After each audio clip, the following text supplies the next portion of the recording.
பீகார் வாக்காளர் பட்டியல் வழக்கில் வழங்கப்படும் உத்தரவுகள் அனைத்து மாநிலங்களுக்கும் பொருந்தும். உச்சநீதிமன்றம் மீண்டும் திட்டவட்டம்.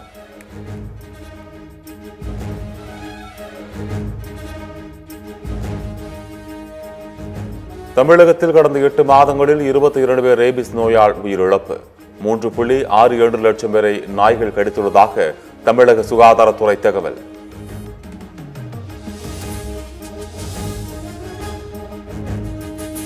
நாய்க்கடியால் பாதிக்கப்பட்டவர்கள் பின்பற்ற வேண்டிய வழிமுறைகளை வெளியிட்டது மத்திய அரசு. சோப்பு, சுத்தமான நீர், கிருமி நாசினி மூலம் உடனே கழுவி மருத்துவரை அணுக வேண்டும் என அறிவுறுத்தல்.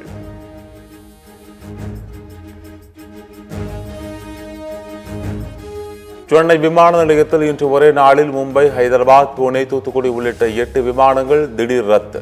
முன் அறிவிப்பு இன்றி திடீரென விமானங்கள் ரத்து செய்யப்பட்டதால் பயணிகள் கடும் அவதி.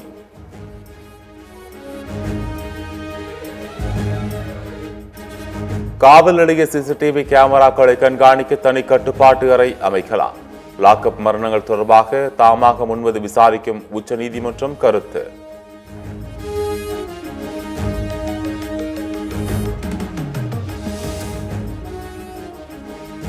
பேரறிஞர் அண்ணா பிறந்த நாளை ஒட்டி தமிழ்நாடு முழுவதும் 68,000 வாக்குச்சாவடிகளில் உறுதிமொழி ஏற்ற திமுகவினர்.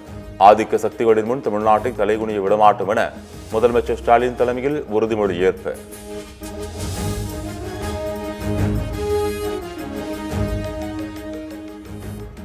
அரசியல் என்பது கடுமையான பணி, இங்கு சொகுசுக்கு இடமில்லை என முதலமைச்சர் ஸ்டாலின் திட்டவட்டம். மக்கள் நம்பிக்கையை பெறுவதை வாக்கு, அந்த நம்பிக்கையை பெரும் கொள்கை எங்களிடம் உள்ளது என பெருமிதம்.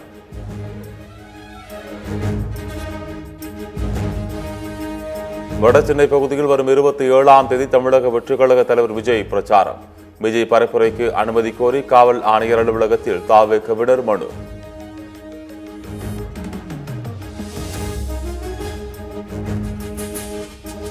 ஆம்புலன்ஸ் ஊழியர்களுக்கு போலீஸ் பாதுகாப்பு வழங்க உத்தரவிட கோரியது தொடர்பான வழக்கு.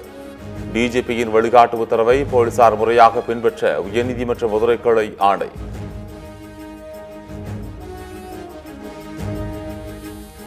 திருப்பத்தூர், தருமபுரி, திருவண்ணாமலை, செங்கல்பட்டு, விழுப்புரத்தில் இன்று கனமழைக்கு வாய்ப்பு.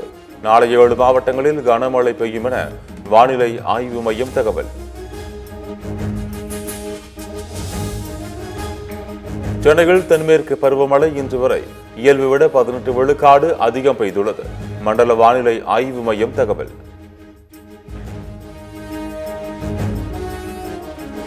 தெலங்கானா மாநிலம் ஹைதராபாத்தை புரட்டி போட்ட பேய் மழை. வெள்ள நீரில் அடித்துச் செல்லப்பட்ட 3 பேரின் நிலை தெரியாததால் உறவினர்கள் சோகம்.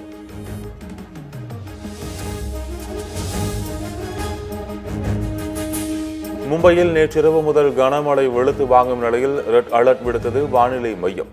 சாலைகளில் தண்ணீர் தேங்கியதால் மக்களின் இயல்பு வாழ்க்கை பாதிப்பு.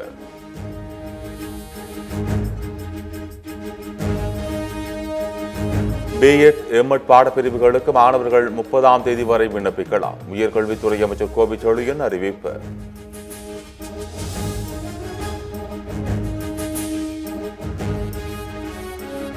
வக்பு திருத்த புதிய சட்ட விதிகளுக்கு உச்சநீதிமன்றம் இடைக்கால தடை விதித்ததற்கு முதலமைச்சர் ஸ்டாலின் வரவேற்பு. மக்கள் கொண்டுள்ள நம்பிக்கையை வலுப்படுத்தும் விதத்தில் உச்சநீதிமன்றத்தின் உத்தரவு அமைந்துள்ளதாக பதிவு.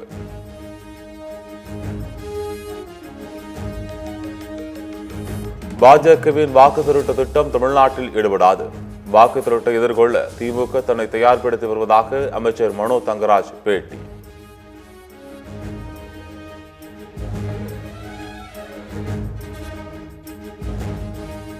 நான் சந்திப்பது மக்களை, விஜய் சந்திப்பது ரசிகர்களை என சீமான் விமர்சனம். அண்ணாவை வைத்துக் கொள்ளும் விஜய் அவரை பற்றி அரை மணி நேரம் பேச முடியுமா என கேள்வி. நான் மக்களை சந்திச்சேன், நீ ரசிகனை சந்திச்ச. அண்ணா யாருன்னு ஒரு அரை மணி நேரம் பேசணும்ல. முதலமைச்சர் வேட்பாளராக எடப்பாடி பழனிசாமி இருக்கும் வரை கூட்டணியில் இணைய வாய்ப்பை இல்லை. அமமுக பொதுச் செயலாளர் டிடிவி தினகரன் மீண்டும் திட்டவட்டம். பாமக தலைவராக அன்புமணியை தேர்தல் ஆணையம் அங்கீகரித்து விட்டதாக பாமக வழக்கறிஞர் பாலு அறிவிப்பு. தேர்தல் ஆணையத்தின் கடிதத்தை காண்பித்து பாமகவில் நிலவிய குழப்பம் தீர்ந்துவிட்டதாக விளக்கம்.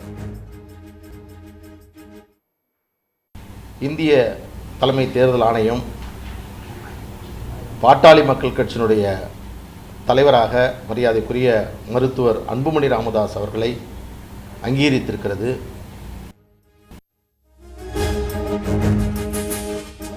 வேட்பாளர் படிவத்தில் கையெழுத்திடுவதற்கான உரிமம் தேர்தல் அறிவிப்புக்கு பின்னர்தான் வழங்கப்படும்.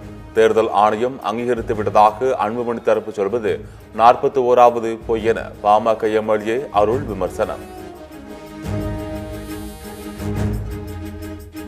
பெட்ரோல் பொருட்கள் மீதான ஜிஎஸ்டி வரி குறைப்பால் பெட்ரோல் டீசல் விலை குறையுமா? மத்திய பெட்ரோலியத்துறை அமைச்சர் ஹர்தீப் சிங் பூரி விளக்கம்.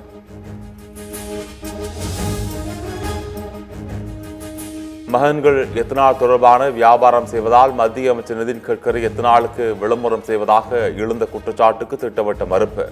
தனக்கு பணப்பற்றாக்குறை இல்லை என்றும் நியாயமான முறையில் மாதம் 200 கோடி ரூபாய் சம்பாதிக்க முடியும் என அமைச்சர் நிதின் கட்கரி விளக்கம்.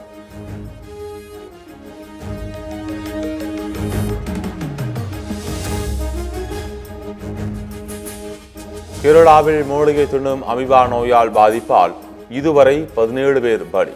மாசு நிறைந்த குளங்களில் இருந்தே நோய் பரவுவது கண்டுபிடிப்பு.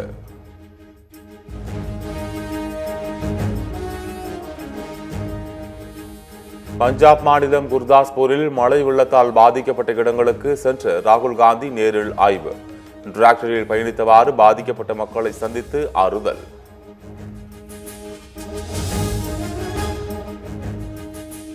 புலம்பெயர்ந்தவர்களுக்கு எதிராக போராடுவோருக்கு இங்கிலாந்து பிரதமர் கெய்ர் ஸ்டார்மர் எச்சரிக்கை. இன ரீதியான மிரட்டலை பொறுத்துக் கொள்ள மாட்டேன் என திட்டவட்டம்.